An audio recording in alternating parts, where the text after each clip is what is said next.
ባይ ባይ ደህናውን አትበይኝ፣ ባይ ባይ አትበለኝ፣ እፈራለሁ።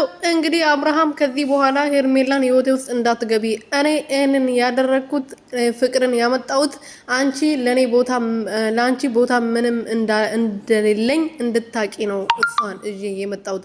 አንቺ ደነዝ የሚገባሽ ከሆነ ከህይወቴ ውጪ፣ እኔ ከሚስቴና ከልጄ ጋር ነው መኖር የሚፈልገው የሚል አይመስላችሁም? እኔ ግን ይመስለኛል ማለት ነው። ፍቅር የመጣችበት ነገር የሆነ ነገር አለ እንጂ ፍቅር ዝም ብላ የሰውን ትዳር ለመበጥበጥ የሰውን ህይወት ለመበጥበጥ ከሩቲ ጋር ወጣ ገባ ውስጥ ለመግባት አይደለም የመጣችው ማለት ነው። እና በጥሩ ነገር እናስበው።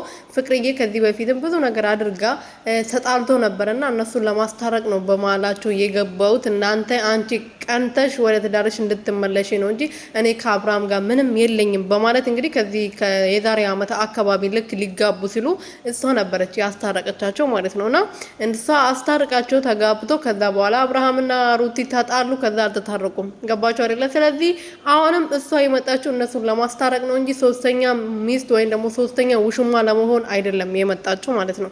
ሰላም ሰላም ቤተሰብ እንዴት ናችሁ? ደህና ናችሁ ወይ? እኔ ያለው ሁሉ ሰላም ሁሉ መልካም በጣም ደህና ነኝ። ሰላማችሁ ብዝት ትርፍርፍ ይበልልኝ። ለዚህ ቤት ለዚህ ቻናል አዲስ የሆናችሁ ሰብስክራይብ እያደረጋችሁ ቤተሰብ ሆኖ እና ፍቅርዬ የመጣችሁ ባለ ጥሩ ነገር ይመስለኛል። እናንተ በጥሩ ነገር ውሰዱት። ቶሎ ብላችሁ አትናደዱ የኔ ወርቆች ማለት ነው። ሄርሜላ ናት ከነሱ ህይወት የምትወጣው።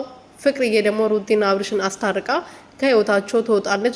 ከዳጊዬ ጋር ነው የምትሰራው እሷ ማለት ነው። እና ዳጊ ያ ሁሉ ነገር አድርጎላት ያ ሁሉ አንድ ላይ ስራ ሰርቶ በድንገት መጣ ወይም ደግሞ በድንገት ትታው ወደ አብርሃም አትመለስም። ስለዚህ አንዳንዴ ከመናደዳችን እንትን መጥፎ ቃላቶችን ከመወረወራችን በፊት ቆም ብለን እናስብ። እሺ ውዶቼ።